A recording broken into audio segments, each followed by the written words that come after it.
everyone. Welcome to this evening's webinar. Before we get started, we're just going to let everyone have an opportunity to join. In the meantime, I'd like to draw your attention to all of the engagement resources and tools that we have available on the platform this evening. I do see a few of you have already begun introducing yourselves in the group chat that is available through the blue button at the bottom of your screen. There is also the resources widget, and through that button you can access all of the resources that this evening's presenters will be referencing throughout the presentation. So just sit tight for a few moments and we'll be right with you.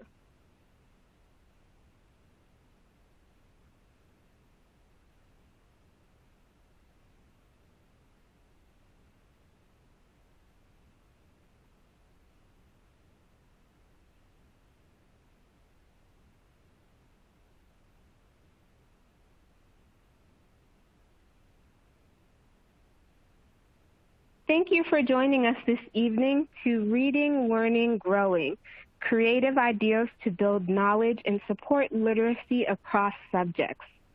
My name is Pascal Joseph. I am a project coordinator with the Tools and Classroom Resources at Student Achievement Partners.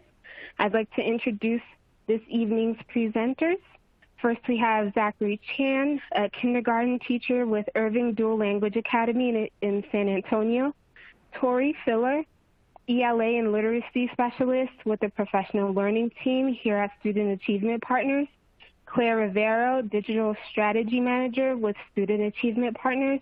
And Carrie Swanson, Senior Literacy Specialist with the Advisory Support Team here at Student Achievement Partners.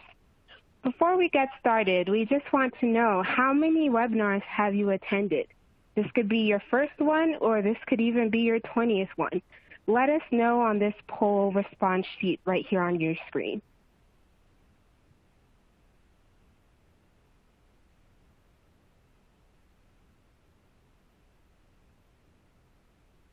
Wow, we have a lot of first-timers. Welcome, everyone. Thank you so much for joining us this evening.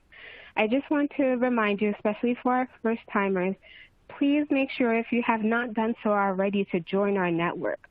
Our National Core Advocate Network is a means by which you can connect with a lot of educators and professionals in the education industry across a national level. You will also have access to a lot of resources provided by Student Achievement Partners. You can also learn more about us by contacting Jenny Beltramini or Joy DeLizo Osborne and complete the survey via this link here to sign up to join our database and mailing list. Also, feel free to tweet with us.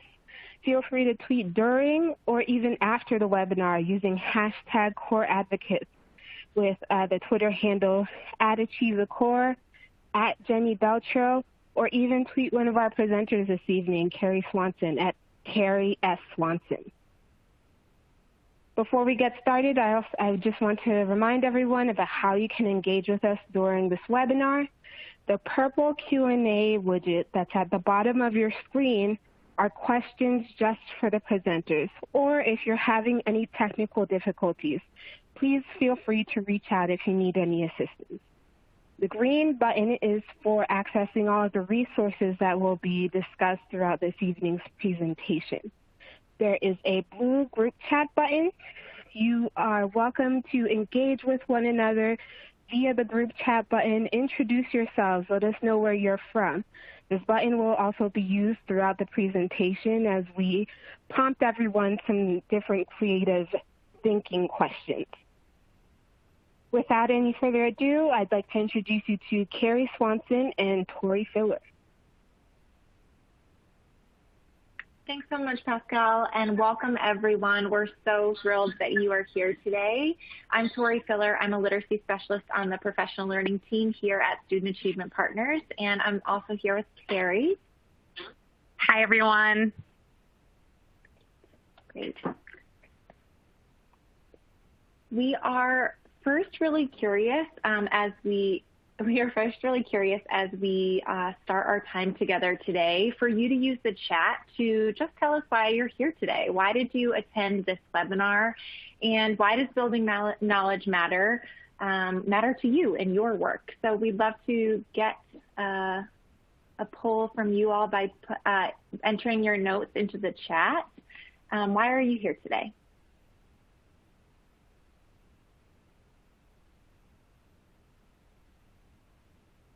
And we see lots of folks from all over who are also introducing themselves. Looking forward to finding out why you're here today.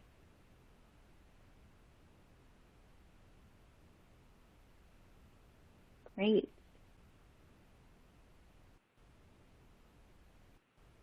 Reading through the chat, and I see some really inspiring answers. I just saw one fly by. Educators are lifelong learners, and that's so exciting to me. I feel the same way. Lots of folks naming that they are really interested and feel strongly about the power of building knowledge for kids. So excited to hear from you throughout the chat tonight. Feel free to use it throughout to communicate with each other and to share ideas.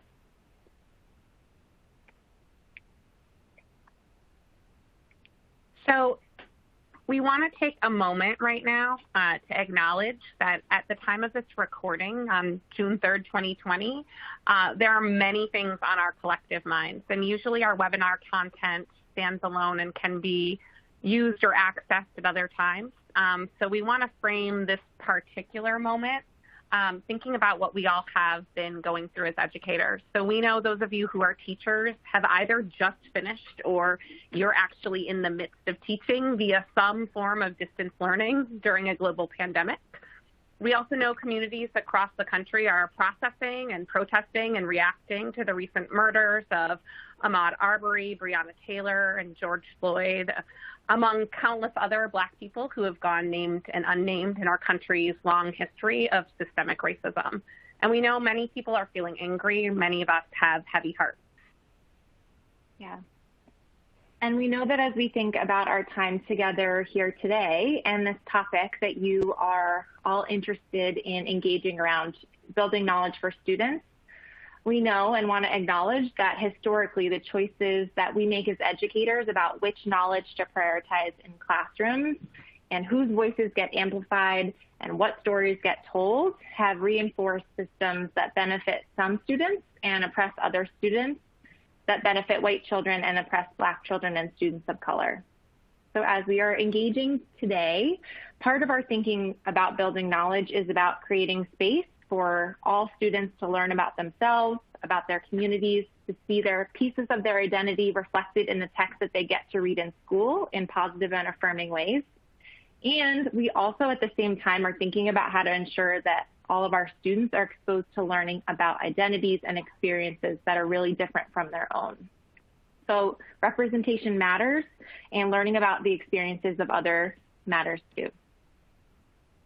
And thinking about right now our literacy instruction with the lens of what knowledge will my students connect to or what will they learn about the world has a lot of potential to be a transformative practice.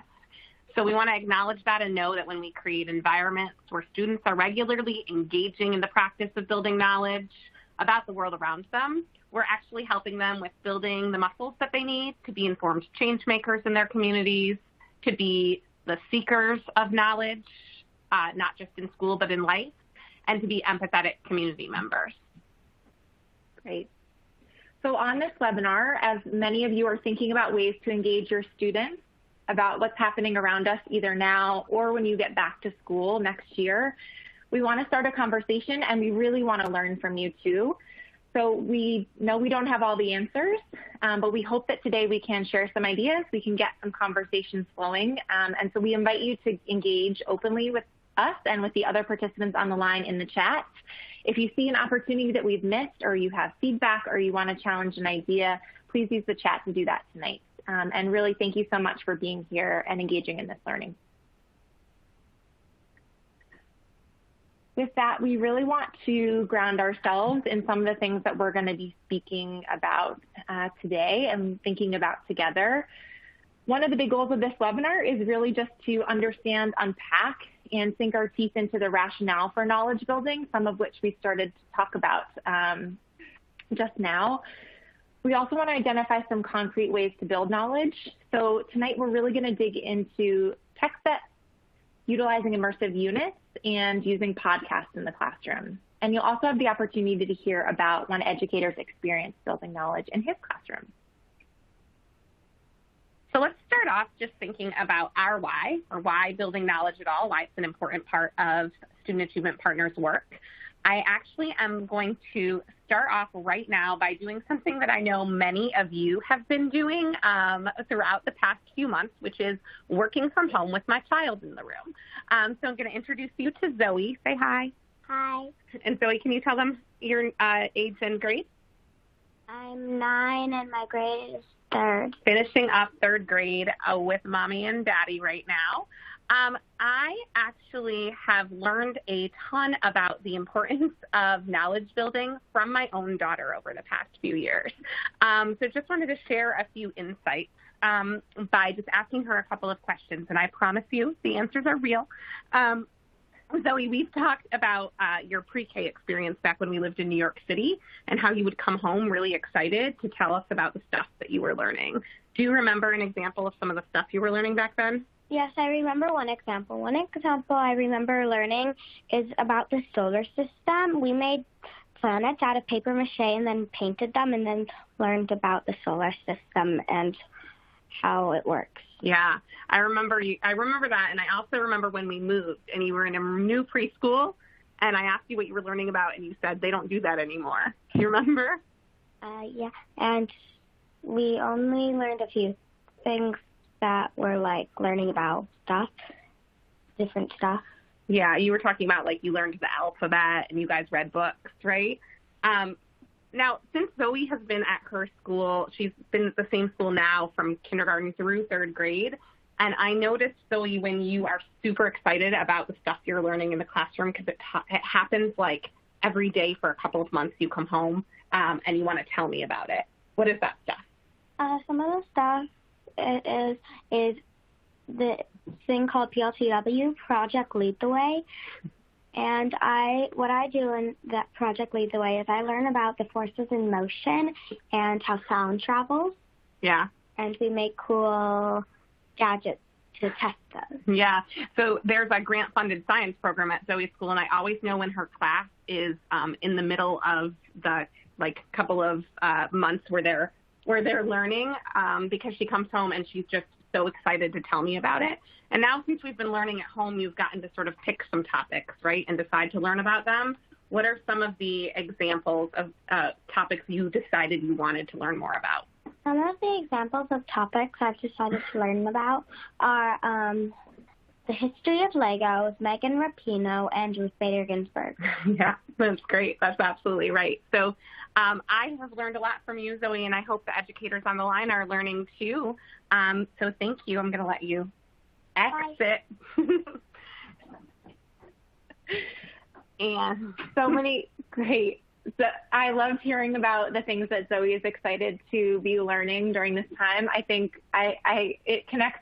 It really resonates with me, just this idea of kids loving to learn about real stuff in the world. I feel that way as a grown-up too, and it's cool to hear about some of the topics that she's been interested in. Maybe in the chat, some folks can name some of the things that their kiddos or students have been interested in lately. So as we think about Zoe's experience and we think about what we are here to talk about tonight, we wanted to ground ourselves in research, as we always do. And this visual on the screen may be familiar to you. It's Scarborough's rope. It's sort of a visual representation of what researchers know about how skilled reading works. And there's two big parts to this rope that get woven together to produce skilled reading. The top sort of chunk is all about language comprehension, and the bottom is all about word recognition. So are we teaching students systematically how to read the words on the page? Foundational skills. Tonight, our real focus is going to be on knowledge and vocabulary and how those pieces really contribute to skilled reading. So as we think about the ideas of knowledge, we really wanted to first name how we're thinking about knowledge and what we mean by the word knowledge as we use that word as educators. There's a question on this screen for you to consider. I would love for your reactions in the chat. One thing that we hear often as educators is this idea about students' perceived lack of background knowledge, or the educators reflecting on things like they don't have the background knowledge to engage with this text. And tonight we want to ask you, what if we flipped that question or that statement, they don't have the background knowledge, to some of these questions that are on the screen on the right? What funds of knowledge do your students have that they can bring to this experience that can be leveraged in service of understanding this text? We know that all students are coming to school with rich funds of knowledge. And the second question is, what background knowledge do students need to access this text? And how can we as educators make sure that all students have access to that knowledge? So sort of flipping this question from they don't have this thing to what do they have, and how can we ensure that all students have the knowledge they need to engage with this text? And we're going to be talking a lot more about funds of knowledge in the next section. I would love for you to pause and take a moment to sort of reflect on these ideas and think about what resonates with you, what you might add or change to some of these questions.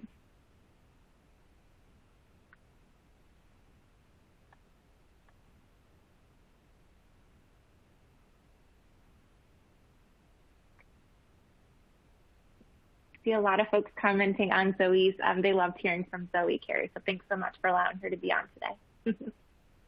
I'll pass that on to her.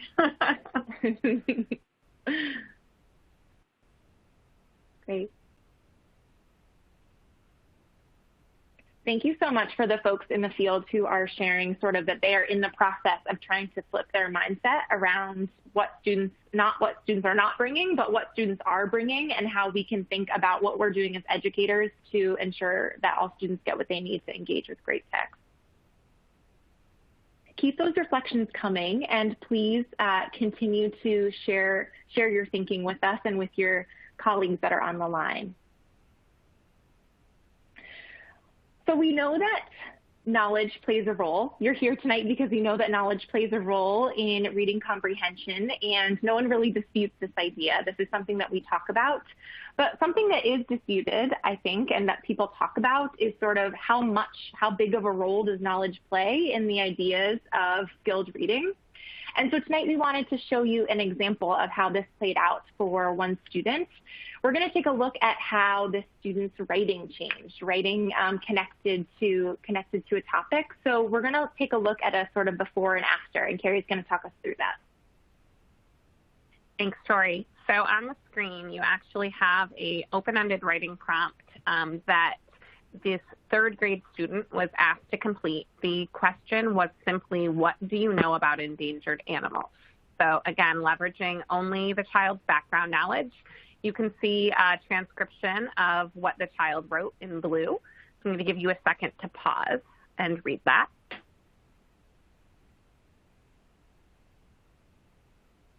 And you can see there's some background knowledge that's there, an understanding of what endangered means, an understanding of sea turtles as an example. And then the students went through a text set. This is a text set that comes from Learning A to Z. They have several text sets in a collection, and this one was a third grade text set on endangered animals. So you can see a few samples from some of the resources that the student read. And the same prompt after reading all of the resources from the text set was given once again. Again, what do you know about endangered animals? So immediately you can already see the length of the student response. This was unassisted. You can see some transcribed spelling errors in the purple box. But just take a second and see how the student's knowledge changed based on the topical texts that were read.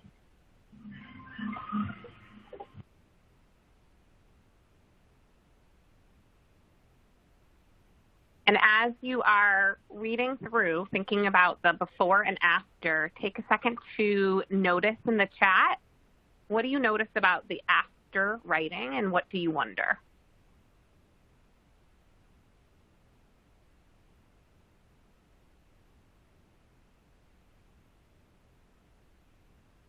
What do you notice about the student's writing, and what are you wondering?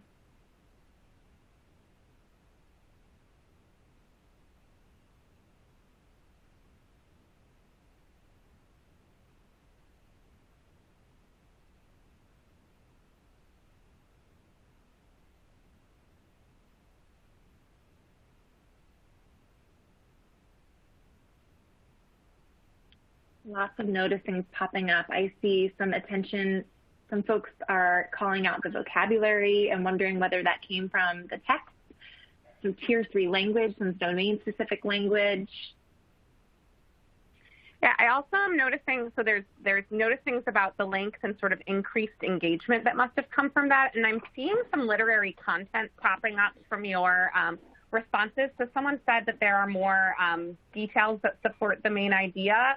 I think it's really important to call that out because we can get to that literary work only if our students understand what it is they're being asked to read and write about. So the knowledge aided her in doing things that our literacy standards call for, but all she was asked to do was talk about what he or she knew, right? And how that knowledge changed, the writing shows how that knowledge changed and how that aided in the writing. So this work is not new. There is a pretty familiar study to many of us that SAP uses a lot for our work called the baseball study by researchers Recht and Leslie in the 1980s. And in that study, students in 7th and 8th grade were actually grouped based on two things. They were grouped based on their reading ability, and they were grouped based on their knowledge of the topic of baseball. And then the students were given a comprehension assessment where the topic was baseball. And on the screen, you see the performance of students by group. So you can see the reading ability and the knowledge base and how that impacted their comprehension. And right here, we see really clearly that if students had high knowledge, that comprehension was much more accessible to them. And where students lacked in knowledge of the topic, that's where they struggled in their reading. So it's a really different way of thinking about students who are facing reading challenges. I see some nods to the Knowledge Gap by Natalie Wexler, which is a great resource that gives a lot of information about this. And there are a lot of implications from that study and from this work. The first thing we really want to stress is that students do not have a reading level. Students' reading level is going to vary based on the topic they're reading about and the knowledge that they have. So I always say that those of you who teach, 1st or 2nd grade, your dinosaur kids. And those kids, no matter what they might want to read otherwise, can read any dinosaur text that you put in front of them because they've got that content knowledge already down. They can eat up those resources. And we also know that knowledge can actually act as a scaffold. So it can help support access to richer texts. And that's something that we can build. So if we're wanting students to read a very complex text on a topic, we can use knowledge to support their access so that they can read progressively more challenging texts. And calling back to the conversation that we had at the start of this webinar, acknowledging our role as educators today, one important consideration that's not defined by college and career ready standards is what we're building knowledge about. So we wanted to offer a few frames for you to think about that work. You might be thinking about building knowledge as a way of empowering students with knowledge about current events or issues, things that impact them or their school communities or their home communities. You might be thinking about connecting to students' identities and interests when you're building knowledge, connecting to what they already know and are familiar with.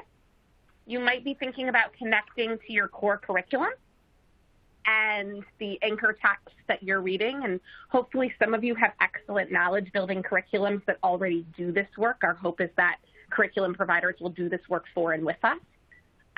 And then you also might be thinking about connecting across content areas, either within, if you're an elementary teacher teaching math, social studies, and science, or if you are working with other educators who are teaching the same students, connecting across your time together.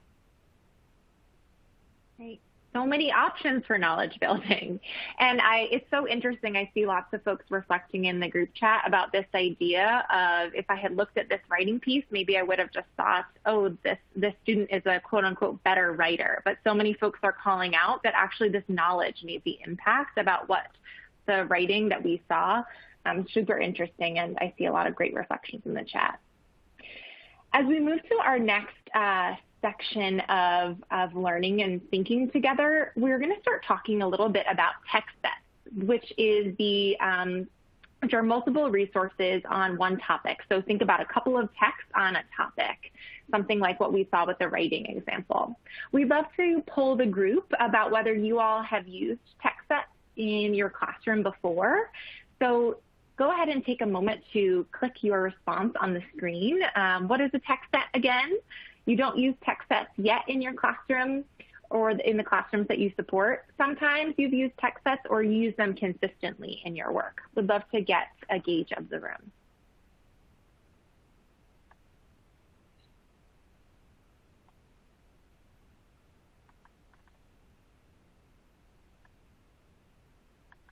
Great. Thanks so much for engaging in that poll. Let's see. All right, so a big range here.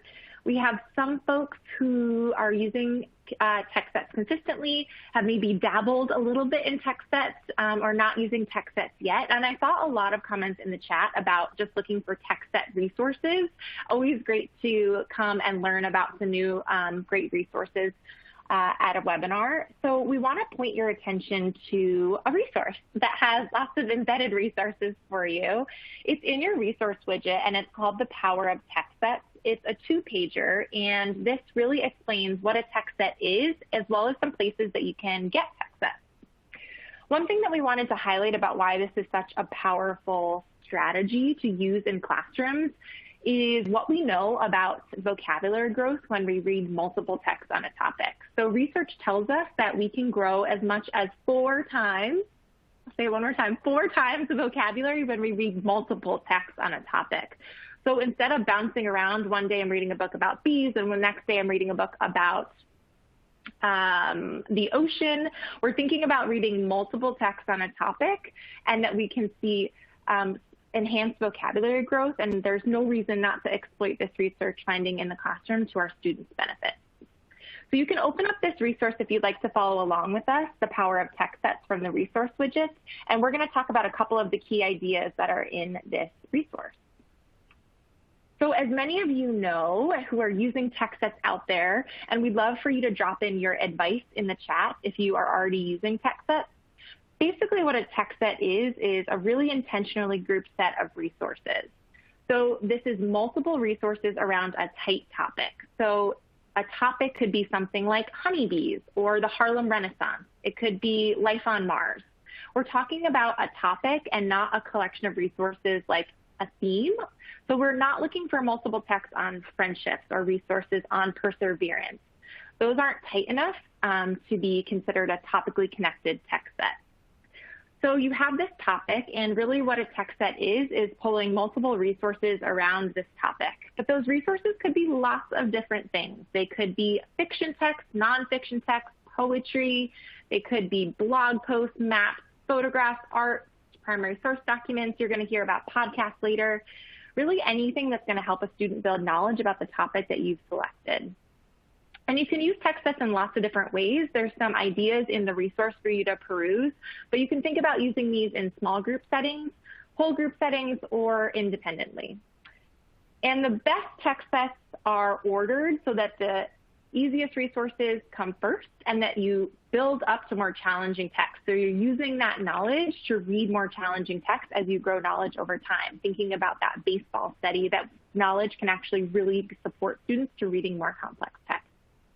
So there's lots of ways to do this work. You can make your own text sets on topics that you select or that are connected to any of the things that Carrie said, like your curriculum, your students' interests, cross-content areas, or you can find lots of pre-made text sets online. So we'll talk a little bit about that in a minute. To get a text set going, though, you need to have text. So we'd love for you to pause and use the chat now. What are your favorite places to find text online?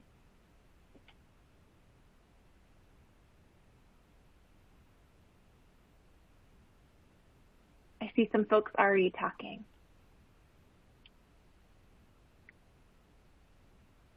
As you're entering in your ideas for places to find text resources online, there was one question in the chat about the distinction between a topic and a theme. And really what we're thinking about for text sets are tightly connected topics. So something like bees was our example, or the Harlem Renaissance. A theme is not a text set. A theme is something that's much more broad. So something like friendship was our example.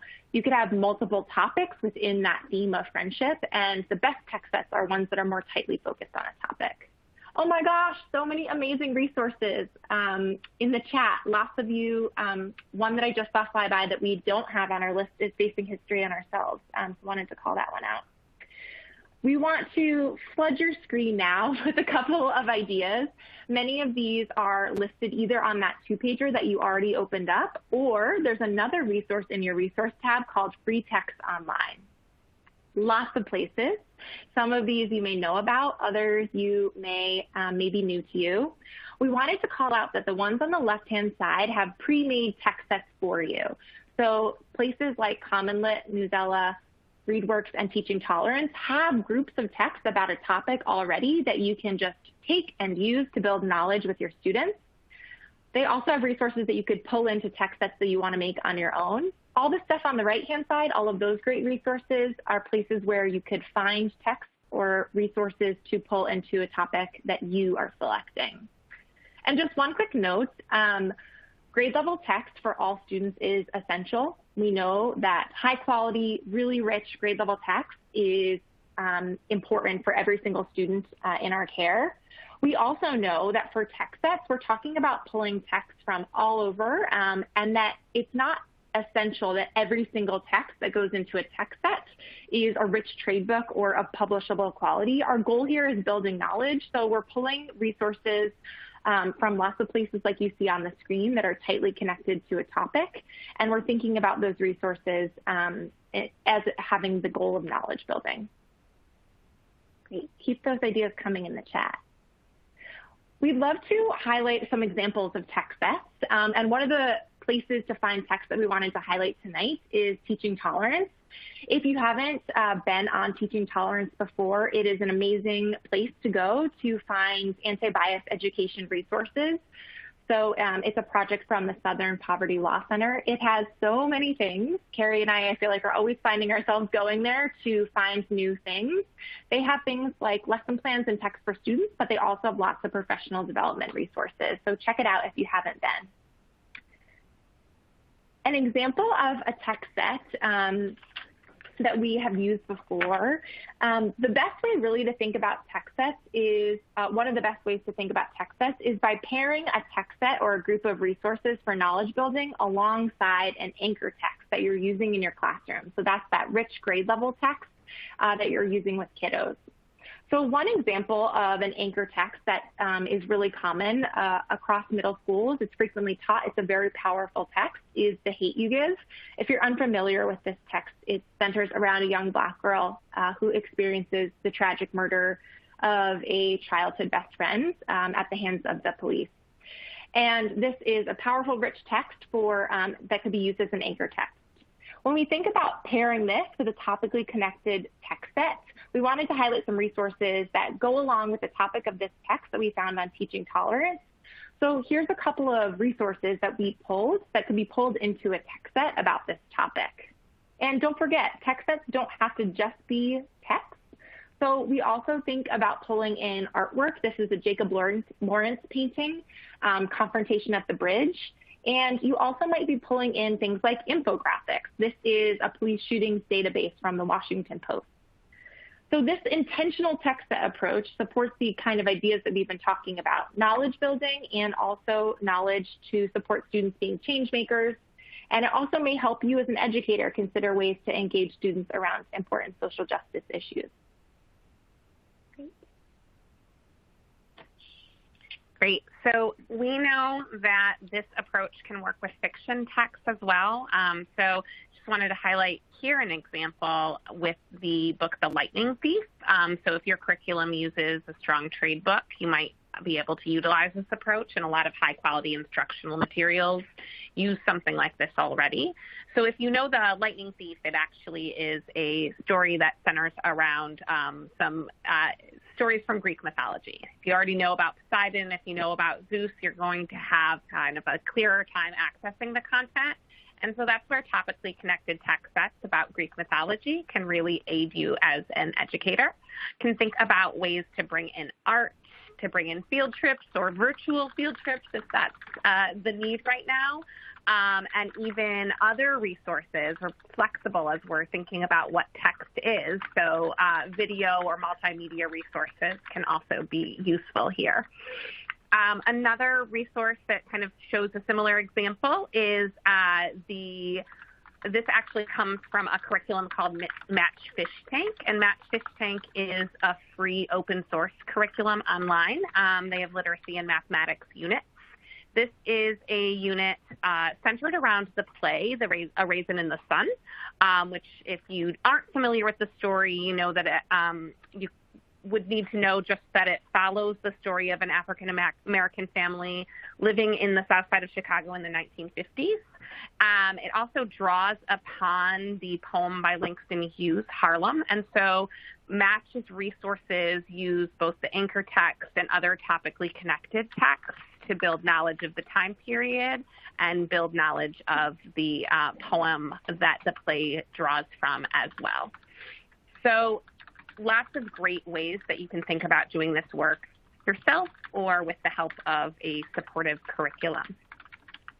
Also included in the resource that you're looking at right now, The Power of Text Sets, are ways to think about how students can capture and share their knowledge.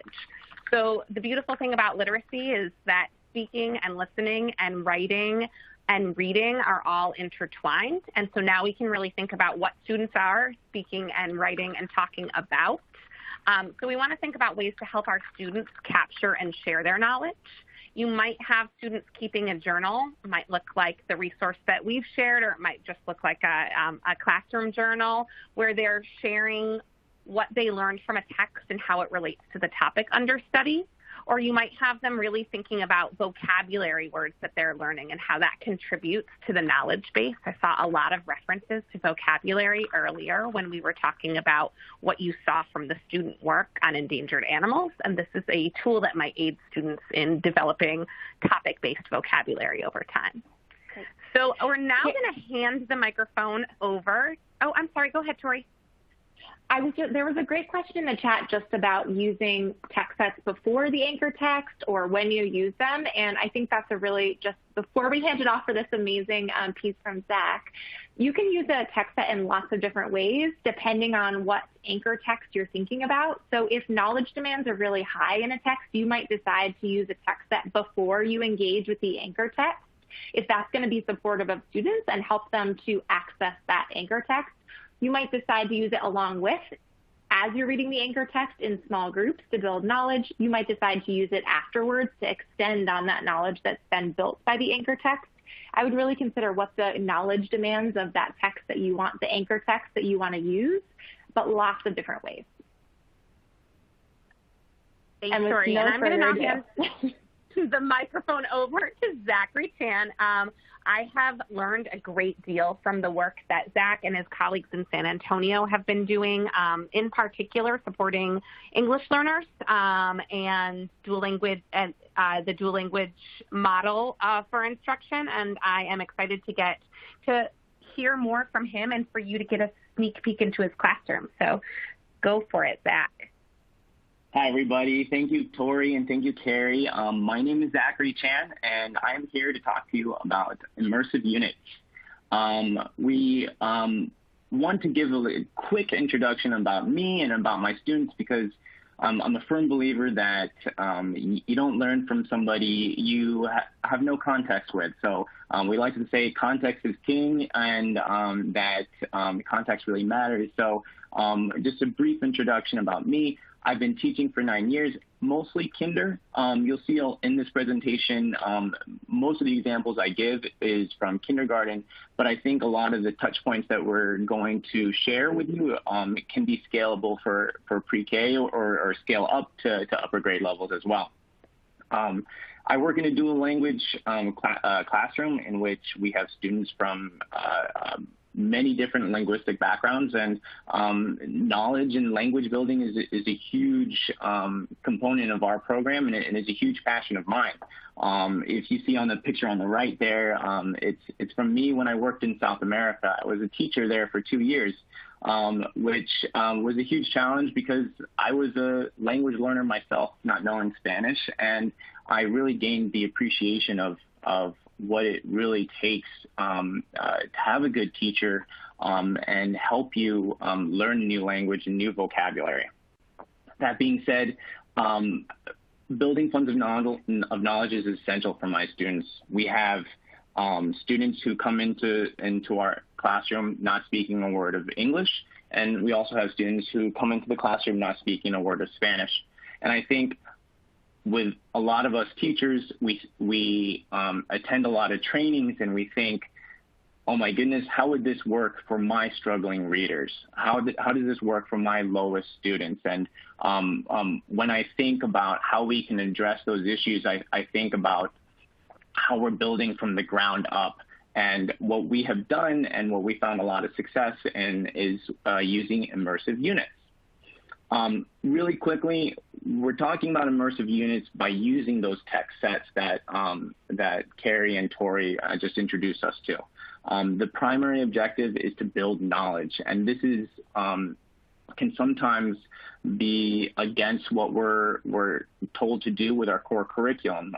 Especially in kindergarten, we're given objectives where we have to teach students about characters or problem and solution or setting, and we build our units on those skills.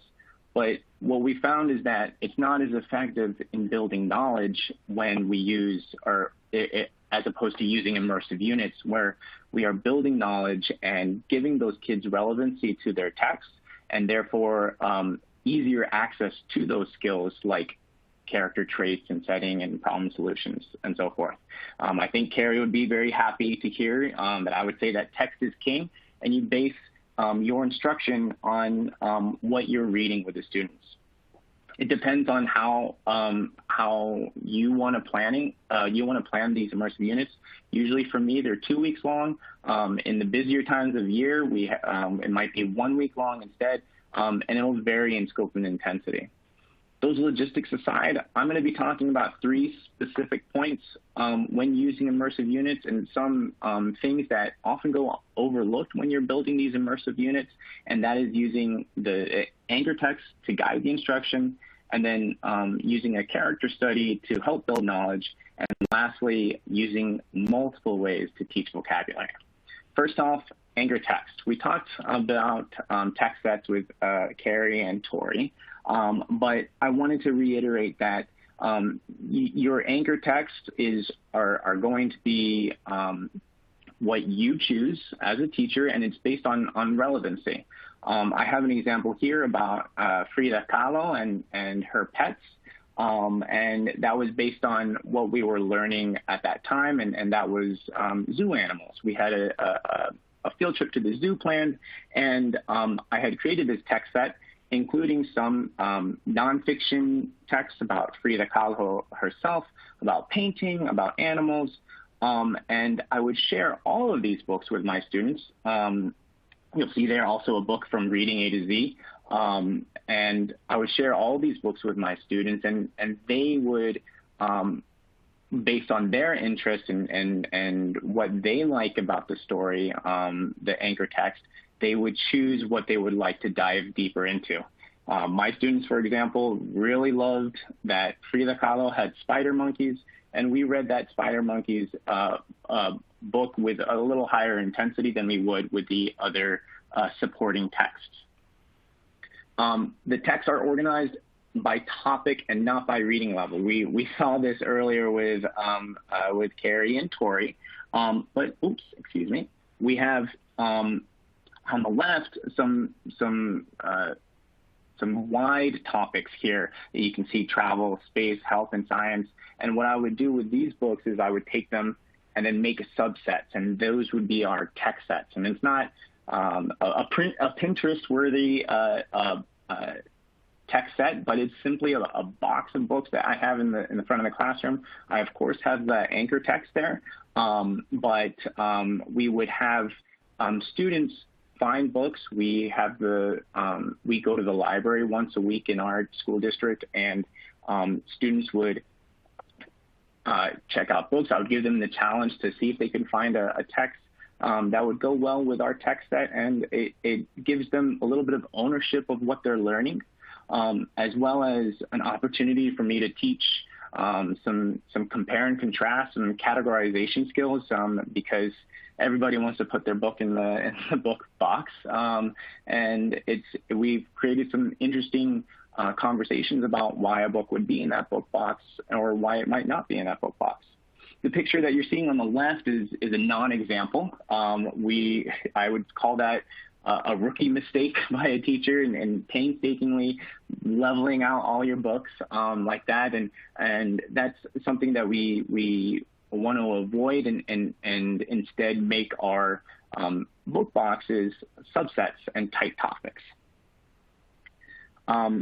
With that being said, if you are a movie buff, the way I like to describe it is in your Oscar-nominated immersive unit, your anchor text is going to be your lead actor.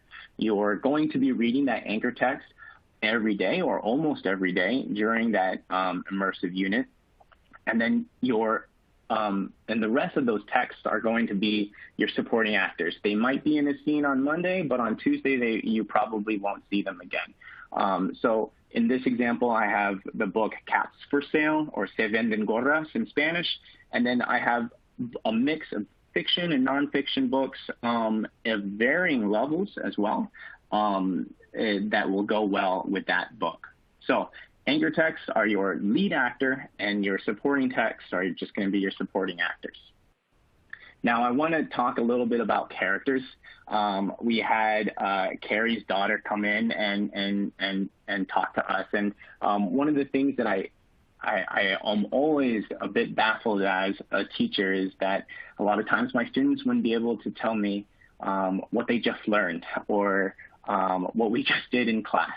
And instead, they can tell me every single detail of what their friend did or what the class clown was eating during lunch. And so I wanted to utilize that interest in their peers and make the characters their peers themselves. So I have in this picture, very common thing you see in kindergarten is the nameplates, but we'll create a nameplate for the character that we're reading about in a book or in the nonfiction book, the animal or science theme that we're talking about, and make it a character, or make it a student in the classroom. For some reason, it allows the students to connect more with the characters and feel like they could more easily discuss what the characters are doing in the book. In this picture, for example, we're discussing the word empatía, which is empathy in Spanish. Very difficult subject, especially for 5- and 6-year-olds. But because we were able to connect the word empathy to the actions of a character, the students are more readily able to discuss that with their peers. Here we're talking about how we're going to show empathy as if we were the character in the book, which I believe was named Lupe in a book called Harvesting Friendships. We'll say empathy is always a difficult thing to discuss, but having that character from this book made it a lot easier. And then also role playing, we can see this all the way from pre-K, from pre-K all the way to 12th grade. I want to utilize that ability to do some dramatic play, no matter what age you are, and the kids really enjoy it and really feel like they're part of what they're reading, and that's building relevancy here. In the middle, you'll see my students pretending to be Martin Luther King. we were showing signs of tolerance and understanding and perseverance, and then once we're able to show that or prove that, we win the Nobel Peace Prize, which is those oversized emblems that you see on the students there. Lastly, my third point is about vocabulary. What we found that direct teaching of vocabulary, although it's very important, it's only a small part of the puzzle. I would say about 50% of the necessary tools that we utilize to get students to acquire new words and new knowledge. Here we have some beautiful examples of some foldables, some word walls. They're interactive as well, it seems, but these are great, but I found that it's only about half of the equation. We want to use more realia, and it's student-centered. Here we have that book I was mentioning earlier, Harvesting Friends, and the knowledge building here is about building a garden. And so it made sense that we would make our own garden. And in here, I asked students to bring plants that they had at home, so they have that multi-sensory attachment to words. But then when that's not available, we make an art project out of it. And we have students making tomatoes and different vegetables that they would want in their garden. We had students that were wanting to make a spicy salsa for me because I told them I like spicy foods. And then they learned about all the ingredients that it takes to make a spicy salsa, and they're using the words correctly in order to do that. Here's another example, using too many tamales. The same kind of concept here. We're making our own tamales, and then we're going to be asking parents to bring them in one day so we can eat them and experience them, so that we can attach our own memories to the text. Lastly, we like using the words and the sentences from the books, the anchor text themselves, to spiral our phonics and grammar and word work instruction. Now, I do have to say that this does in no way replace our phonics instruction, but instead it's just a supplement to our phonics or grammar instruction. I have here examples from Marisol McDonald, Doesn't Match, and what I've done is I've taken the words and the sentences from that book and have created activities in which the students could interact with those words and learn from the words that they have already read about. That being said, I just want to say overall, your further steps are going to be you're going to be able to dive deeper into the text, whether it be the character traits or character studies. This also lends itself very well to social emotional learning and comparison and contrasting. And it also allows you to up the ante, too, when it comes to writing.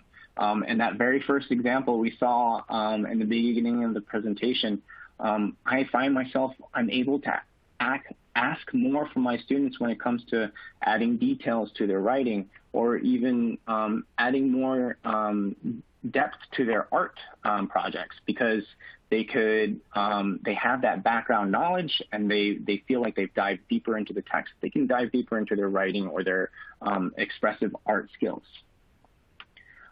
So in summary, we have our anchor texts. Those are our lead actors. Our character studies are an underutilized tool to help build knowledge. And lastly, vocabulary. Just doing the direct vocabulary teach is wonderful and very important, but it's simply not enough. We have to go into many different ways to teach that vocabulary. And what we found is that our students' vocabulary acquisition skills have been so huge, and it's been really wonderful to see.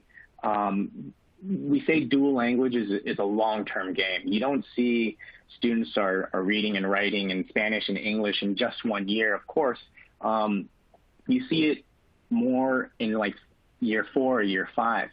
But what we found in kindergarten, in many cases, the students' first year of education, that they are learning at a pace that's on par with their monolingual counterparts. And those are the students who are simply strictly English speaking, and they're in 100% English model of instruction.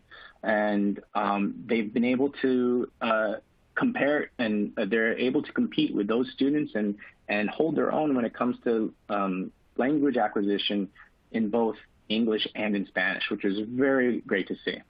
And lastly, something that's not very measurable, but I found that my students have a love for reading. And as a kindergarten teacher, there's no better thing.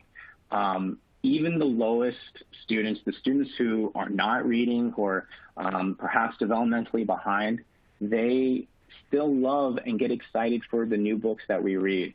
And as from my experience in teaching third grade, where students who have had horrible experiences with reading, it's really nice to see and that even my struggling readers have a love for reading as they go on to first grade. So immersive units, they've worked for us, and I really hope that it could work for you as well. That's all from me. I think we're going to have a question and answer session later, but right now I'm going to pass things off to Claire, who are going to talk to you about podcasts. Hi, Claire. Thanks, Jack. You are a tough act to follow.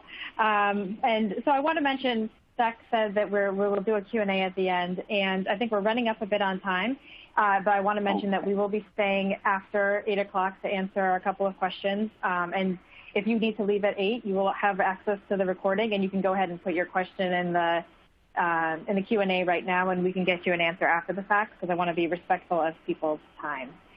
So I'll be talking to you today about podcasts. I'm the Digital Strategy Manager here at Student Achievement Partners, and I'm also an understudy today. We'd originally had John Gustafson, who is one of the authors on our Aligned blog and also an educator in Minneapolis, scheduled to present today, and he is unable to attend. So I want to first give credit. A lot of the things I'll be talking about today are John's ideas, and you can also learn more about them in his blog post, which is Press Play. And that's on Aligned, or it's also in your resource widget. So John talks in his blog post about how podcasts support a knowledge-rich curriculum, and he talks mainly about two different ways that he thinks about using podcasts. One is supplementing, which is the idea of reinforcing, applying, and even extending the knowledge and vocabulary you may have read in an anchor text or in a text set.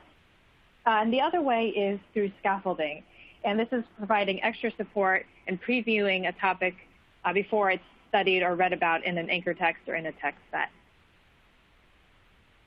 So some of the ideas that we want to share with you today about using podcasts to scaffold are about previewing Tier 3 vocabulary. So this is thinking about using podcasts across subjects, not just ELA, but anywhere where you might be reading.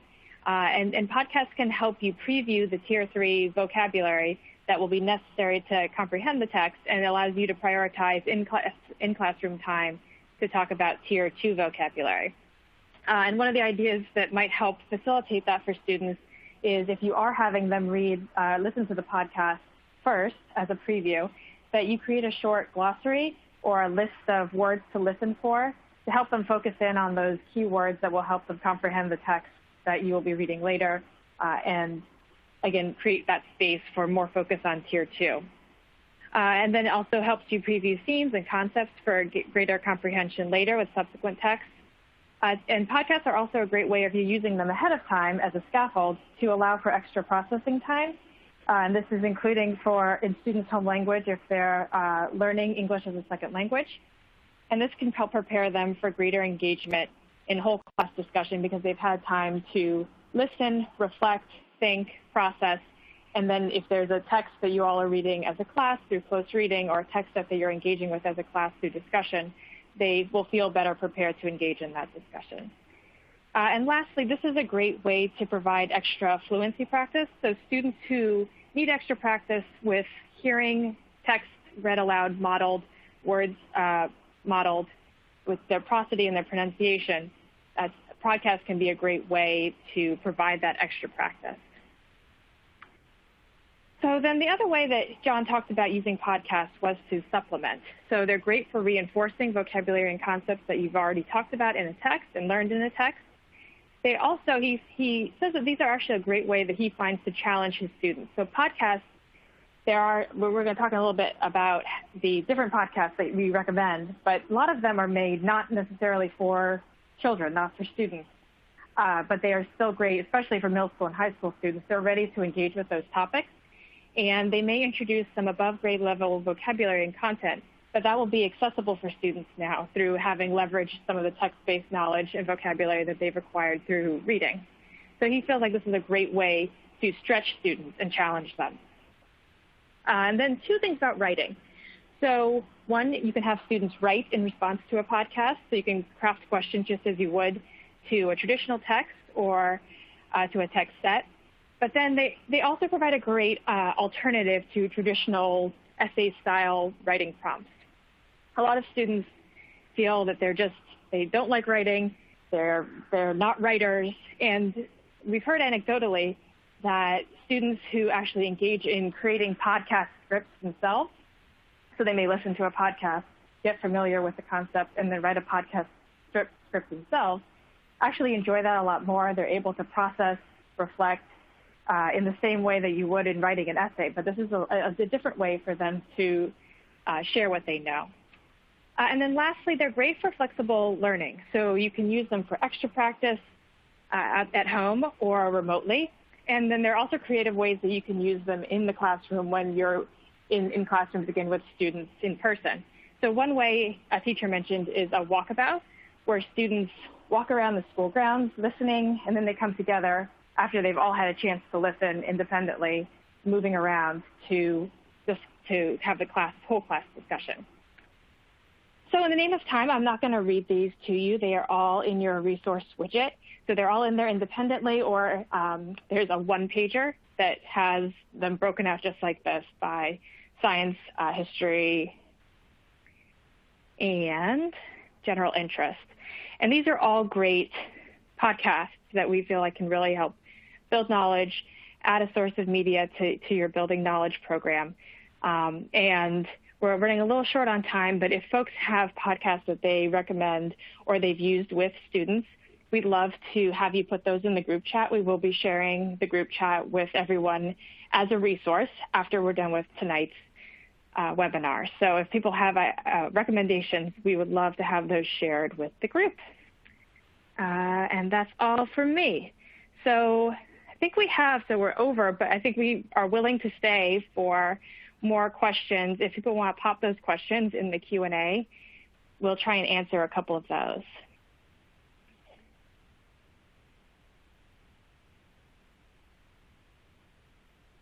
And Claire, I believe we've been popping in answers to folks as you've been chatting, so we might be caught up. Feel free to continue adding questions, and thank you so much for keeping the chat active today. It's been so fun interacting with you over the chat, and we don't want to miss the opportunity. Keep asking those questions. Just share two last resources. One of those is our Building Knowledge mini course. So if you like what you started learning about today and want to learn more, we actually have a whole virtual mini course that you can engage in online on our website. It is achievethecore.org, and if you look for the Building Knowledge mini course, these are pre-recorded content that help you think about building knowledge. And we have shared, a lot of you in the chat have already shared some of these resources, but if you're interested in learning more about building knowledge, two ideas for book study could be Why Knowledge Matters or The Knowledge Gap. Think about maybe using those this summer as some summer reading. Heard one person in the chat thinking about the Knowledge Matters campaign. There's some great stories there about schools who've started doing this work of building knowledge, as well as two resources thinking about building knowledge for our English learners. Again, you'll receive all of the links from the resource widget. They're going to be in this PowerPoint, so don't worry, you won't miss anything.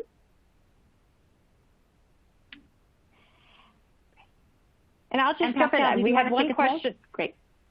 Go ahead. Oh, sorry, just going to answer one question on podcasts that we had come in, and the question was, when would you recommend starting podcasts with students? And there are so many different kinds of podcasts. You really can start them as early as kindergarten, and they're essentially audio books. So I think we made some recommendations here, but just Googling online, there are a plethora of podcasts aimed at actually very young K-2 elementary school students. John uses them regularly. He's a fifth grade teacher, and so he uses them regularly with his fifth graders. I think the topics that are covered, especially if they're not specifically designed with a student audience in mind, are best for older middle school and high school. But I think you can certainly find ones, and even some of the ones we recommended are definitely usable, helpful, understandable for young elementary as well. So never too early to start with podcasts.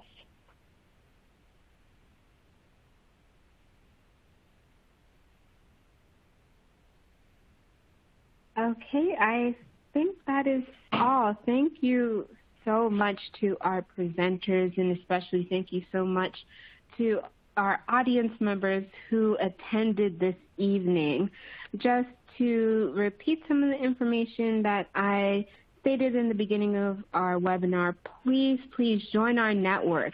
It's an opportunity to connect across your states with existing networks, keep up to date on free resources, upcoming SAP webinars, professional learning opportunities, job postings, and more. You can even be part of creating new tools and resources in partnership with Student Achievement Partners. Please reach out to us via social media, Twitter, Facebook, Pinterest. You can even scan the Q code here on this page. And don't forget to sign up via the link that's at the top of the page. Stay tuned for our July topic. We have an exciting season planned for you ahead. In the meantime, you can access our on-demand webinars if you click on this link below. Thank you again, everyone, for joining us this evening, and thank you for staying, even though we ended a few minutes over. Stay safe and have a great evening.